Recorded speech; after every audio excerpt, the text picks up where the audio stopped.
Olá, PHVox, eu sou o Marcos Chagas, analista de relações internacionais. Em primeiro lugar, quero desejar a todos vocês, e às suas famílias um excelente ano novo, um feliz 2023 aí para todos. Essa semana a gente retorna com os vídeos semanais e eu queria trazer um pouquinho para vocês, não vou trazer um resumo, tá, dos acontecimentos dessa semana, porque eu acho que vocês já viram muito agora no começo do ano, principalmente no canal do PHVox, no grupo do Telegram e demais notícias que a gente veio lançando, algumas retrospectivas, alguns resumos sobre a situação do globo hoje, Então eu quero trazer alguns assuntos mais pontuais, mas para a gente já começar atualizando a semana, tá? Em primeiro lugar, trazer para vocês uma atualização sobre a guerra da Ucrânia. Não sei se vocês viram, mas durante o ano passado, um dos principais desafios que o exército ucraniano tinha era conter o avanço de tropas russas, principalmente em relação a comboios de blindados, principalmente em relação a avanços físicos mesmo, não ataques simplesmente de mísseis, de artilharia pesada, etc., mas a dificuldade de manter, um certo isolamento para as tropas russas. Bom, isso seria, muito facilitado do ponto de vista ucraniano se a Ucrânia tivesse equipamentos blindados mais sofisticados e principalmente em maior quantidade. Então isso desde o final do ano passado já levantou uma série de debates com os aliados da Ucrânia, principalmente ali dentro da União Europeia e tudo,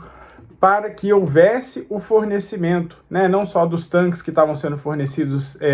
há mais tempo aí pela Polônia, por exemplo, mas também de veículos blindados que fossem capazes, de exercer essa frente ucraniana ali nas regiões onde a Rússia está tentando avançar. A França foi um dos primeiros países, a conceder esse tipo de suporte, a enviar blindados, de fato, modernos, sofisticados para a Ucrânia. E agora, essa semana, a Alemanha e os Estados Unidos também entraram nesse time, dizendo que vão fortalecer a força ali de resistência no front, que a Ucrânia tem, justamente fazendo o envio de peças, equipamentos blindados, para dar um subsídio, para que as forças ucranianas consigam enfrentar essa barreira física, das forças russas que estão tentando adentrar ali o território. Então é um ponto muito importante para a Ucrânia, porque pode mudar significativamente, prejudicar ainda mais a capacidade de avanço da Rússia dentro do território ucraniano. Então, a gente vai seguir acompanhando, essas atualizações. A gente teve, alguns aprimoramentos por parte da Ucrânia, principalmente porque agora a Ucrânia está tendo tempo de restabelecer alguns pontos, reorganizar algumas forças, trabalhar um pouco mais na parte de inteligência também. Eles estão tentando desenvolver agora, por exemplo, alguns equipamentos ofensivos mais sofisticados dentro da própria Ucrânia. Então a gente tem, por exemplo, a tentativa de um desenvolvimento de uma granada que poderia ser lançada por drones contra forças russas, que está em desenvolvimento ali dentro da Ucrânia. Então tudo isso vai trazendo, um pouco mais de alívio, em certa medida, para parte das tropas ucranianas, ainda que a gente tenha,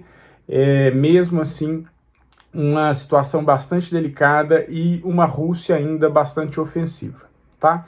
Bom, sobre a Ucrânia era isso que eu queria trazer para vocês, pessoal.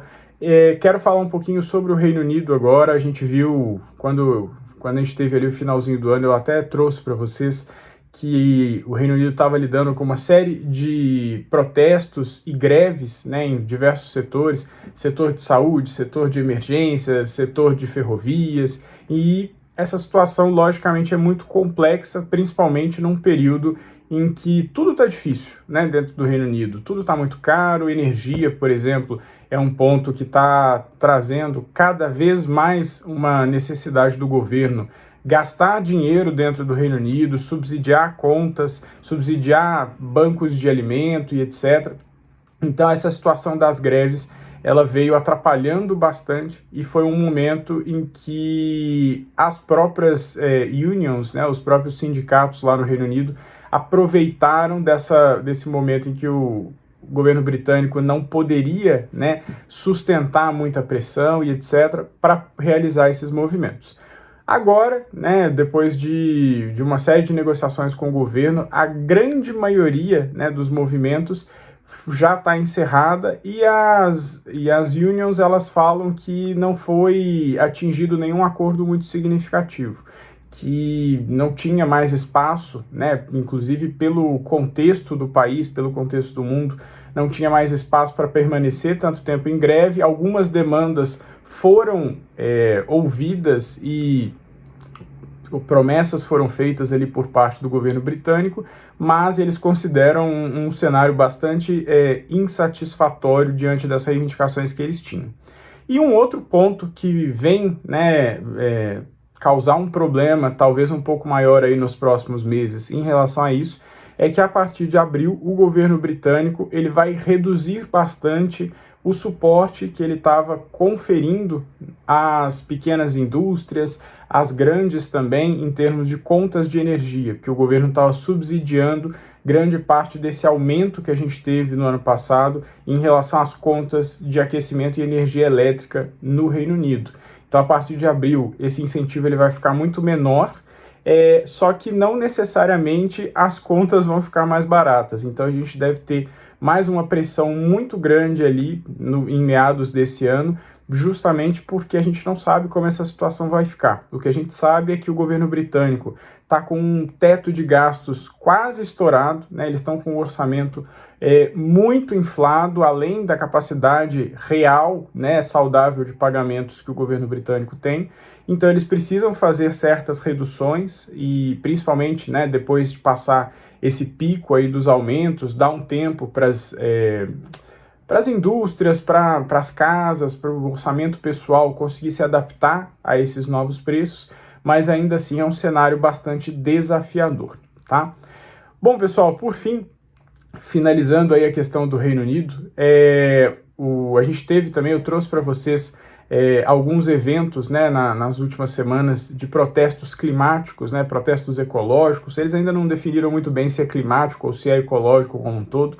mas isso tem preocupado bastante os governos europeus em si, né, e o governo britânico ele tem ficado muito incomodado com isso, porque o número de ações de vandalismo, o número de ações de bloqueios nas ruas, nas cidades, está aumentando muito com essa perspectiva, né, de uma reivindicação ecológica. Então, o primeiro-ministro Rishi Sunak, ele está desenvolvendo, ele está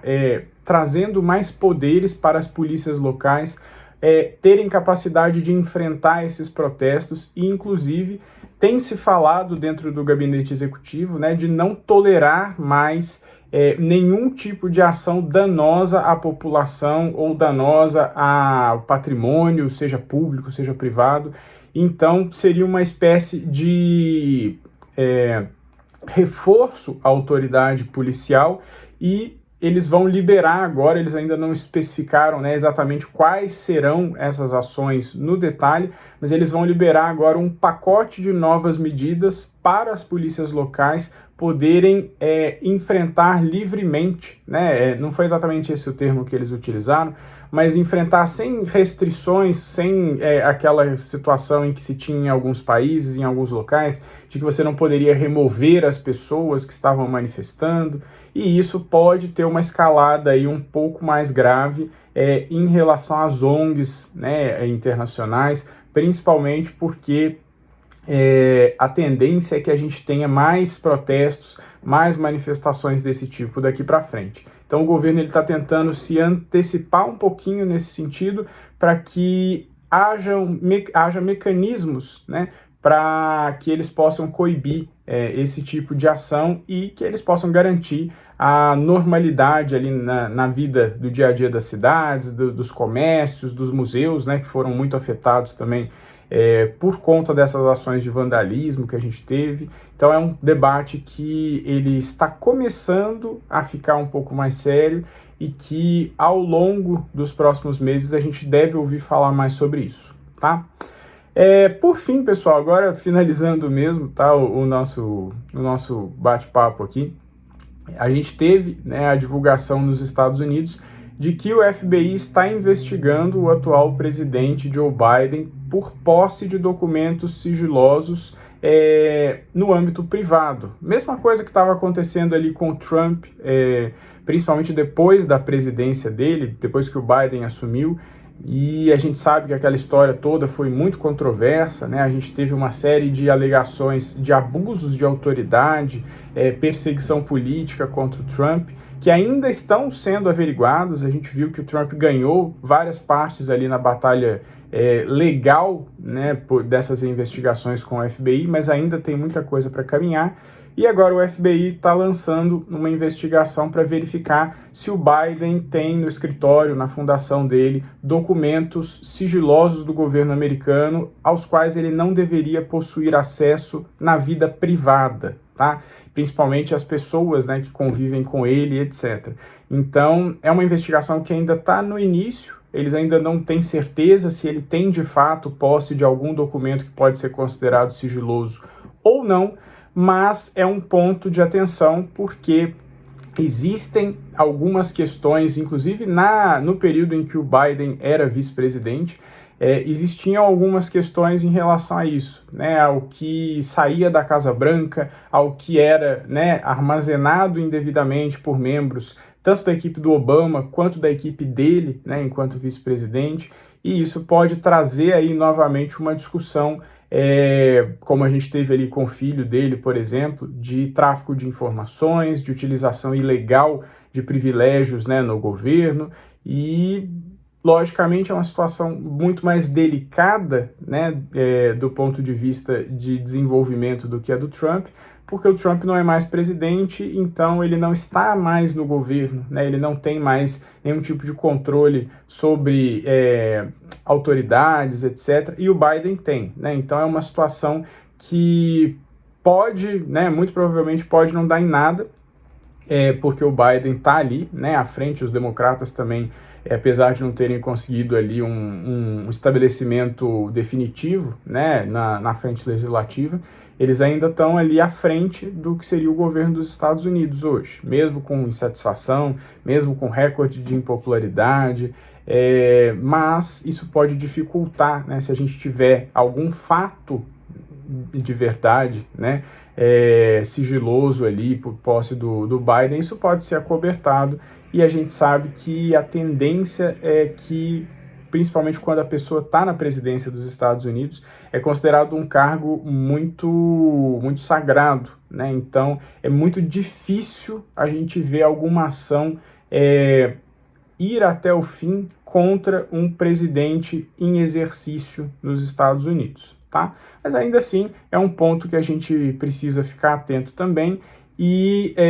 pode ser, lógico, tem gente que fala, pode ser uma jogada para tentar justificar, né, a perseguição que eles fizeram com o Trump, aí eles vão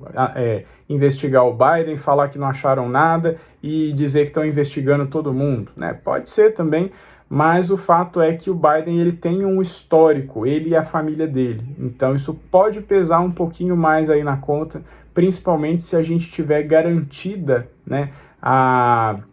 isonomia ali no sistema legal americano, e principalmente a não interferência nas investigações de âmbito federal, tá? Bom, pessoal, era isso que eu queria trazer para vocês. Desejo a todos aí uma excelente semana. Na semana que vem a gente se vê. E se vocês tiverem alguma colocação, alguma questão, mandem para a gente aqui. Vai ser um prazer, né, tentar ajudar vocês, tentar responder à medida do possível, que a gente está aqui para trazer